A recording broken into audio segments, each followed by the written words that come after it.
Okay. So good morning again. A beautiful sunshine morning here in Nottingham, and this is episode 11 already of Just One Thing. And today I'm very excited because I'm talking with somebody who I've only, as usual, met online. I've never actually seen their beautiful face. And so today Caroline is joining us from Hello. Hipsley Green. And we actually first communicated on Instagram. I love Instagram, and you have some beautiful images on there as well. It's a brilliant place for what you do particularly. So question one, tell us a little bit about Hipsley Green. Well, thank you. Thank you for the introduction. So Hipsley Green is a natural and ethical brand. I provide skincare and aromatherapy products. So I hand make all these aromatherapy and skincare products from my studio here in the West Midlands, and I sort of do that in sort of small batches. I use a variety of natural ingredients, and then when I'm formulating a product, I kind of look at the problem that I'm trying to solve, work out which are the best ingredients to solve that problem, and then sort of like come up with the product. So my skincare range is sort of formulated more for sort of like problem skin types like acne skin or sensitive skin, although I have got products that are suitable for all skin types. And then my aromatherapy range, I've designed it to sort of like provide natural relief really for sort of like a range of lifestyle issues, sort of like relaxing in the evening, or sort of like dealing with sort of, you know, stressful events or things like that. So kind of my aim with the business is really sort of to provide people with sort of these natural products, but also sort of share how amazing natural ingredients really are, and sort of share that knowledge to people so that people can either sort of like choose natural ingredients, or they could go away and make their own products. So I run workshops, or sort of through my blog, I also share recipes so people can sort of like make their own products if they wish. It's quite exciting actually. I'm quite new to this making your own business, and Yeah. I've started making my own deodorant, which sounds fun, but actually works wonders. And it's quite exciting actually to make your own products and know exactly what's in there. That's it. Have total control over the consistency, and I really enjoyed it, and I made it with the girls. So you know, we were all there kind of, and they were calling it a potion, Yes. but they were enjoying the process. It was really exciting. So where do you see it going, and sort of what's your motivation to continue? You're obviously enjoying it very much. I do. I'm such a firm believer in sort of the benefit of natural ingredients, and I think I like to sort of share the good, rather than sort of like focus on all the bad ingredients. I like to sort of share sort of like, you know, how good natural ingredients are sort of over over synthetic ingredients. And it's kind of, I don't want to sell on fear. I just want to sell on the benefit of these products. I'm just always amazed at sort of the power that aromatherapy has in sort of healing the mind. I've always got a diffuser blend going depending on kind of what mood I want to get myself into. So it's about sort of sharing these benefits, and I absolutely love, like you said, creating sort of new products, and then sort of like through sort of sharing the recipes, then I can help people to make their own products, but do them sort of like safely. So it's about sort of sharing benefits to people so that they can make their own informed decisions. You know, I've got young children, and I want them to sort of use natural ingredients, obviously, so that when they're older, they can make their own decisions about sort of, you know, how they want to, sort of what products they want to use on their skin. So it's kind of just sort of about educating people about sort of like the natural ingredients, really. Lovely stuff. So the next question is, I have the same 5 questions, so there's a little bit of consistency. Is there anything you've come across in all of your research, and I suspect you have to do quite a lot of research for your products and things. Is there a website or anything you want to share that we can add to the comments that has been really useful to you, or you think has really great information on, or a good one for people to have a look at? I think Pinterest has got to be sort of like the most amazing resource out there. I think sort of there you could find sort of anything, really. You know, if there was something you wanted to know about specific ingredients, if you wanted to know the benefits of coconut oil, for example, you could just head to Pinterest and find sort of a wealth of information there. If you wanted to look at a certain recipe, if you were trying to work out how to make a body butter for dry skin, you could go to Pinterest and there will just be hundreds of recipes there. You can literally sort of make anything from a natural bathroom grout cleaner to sort of a face mask to a body butter. And I think we've just got so much knowledge at our disposal, and I will happily spend hours and hours sat there sort of pinning recipes, whether it's sort of like a recipe. You're a user of Pinterest then? You have Do I have a Pinterest account? Yeah. Yes, I do.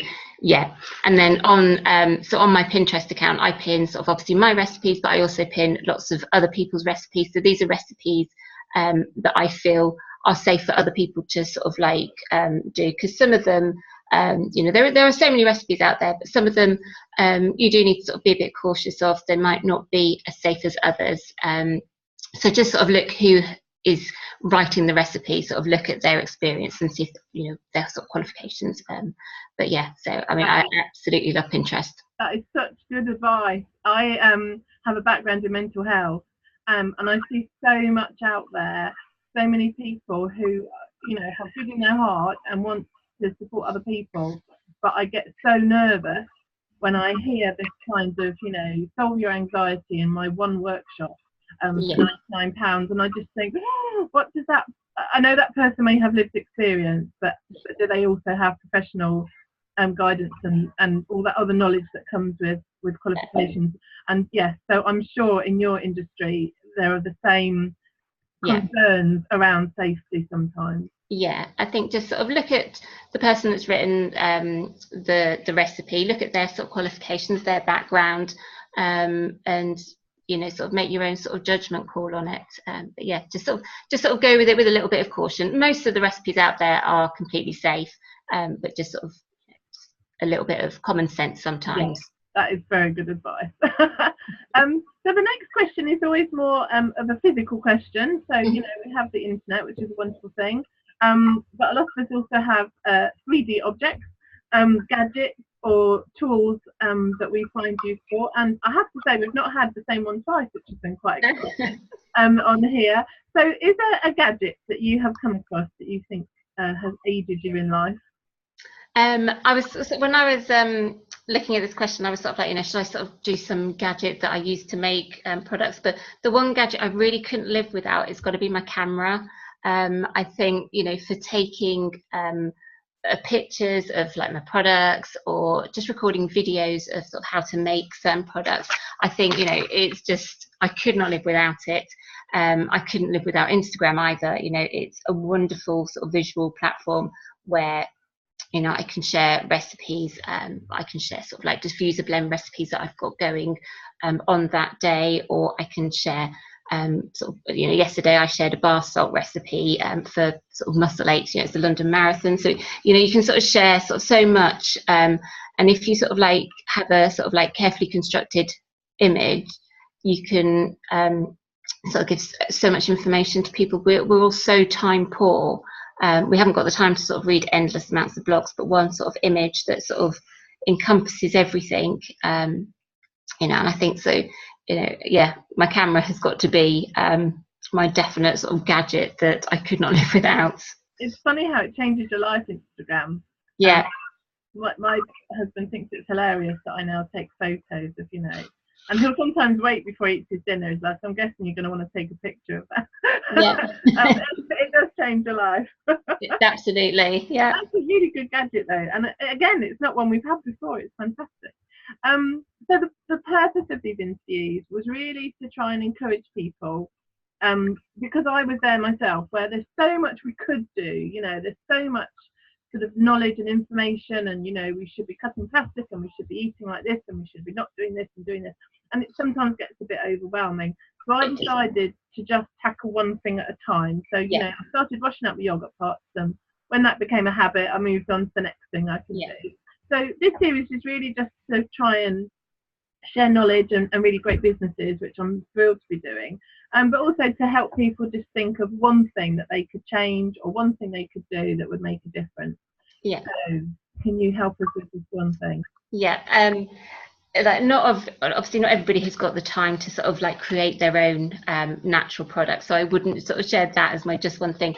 The thing that I would say is just to sort of have a look at the ingredients that are in your skincare products, sort of see what you're actually putting on your skin, you know, what are the long-term or short-term impacts of some ingredients. So look at sort of the natural and alternatives so that you can sort of start to make your own informed decision.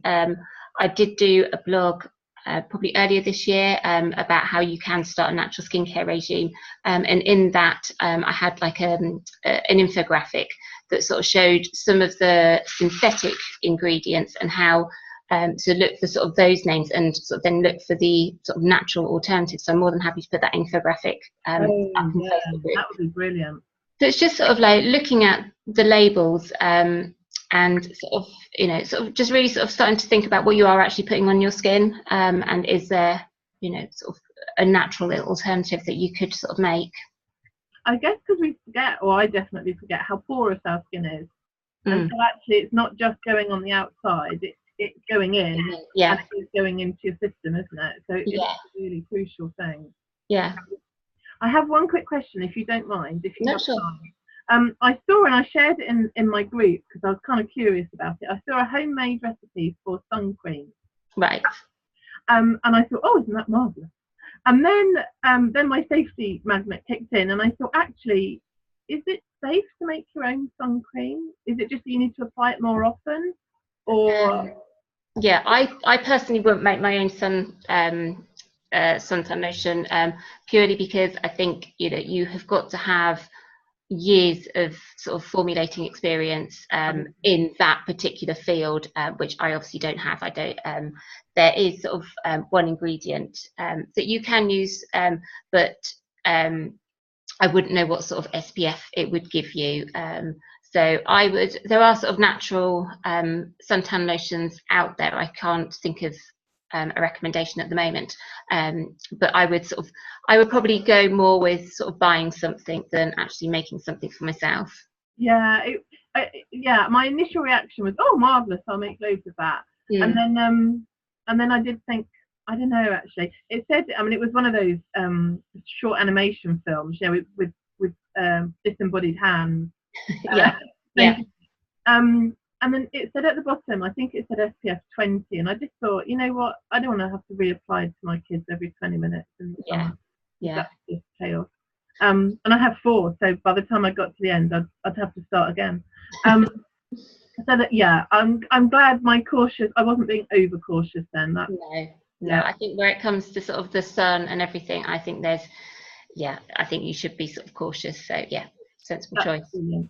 Thank you. So in the comments, I'm going to add links to your Pinterest and to Instagram, because I love Instagram and your pictures are so beautiful.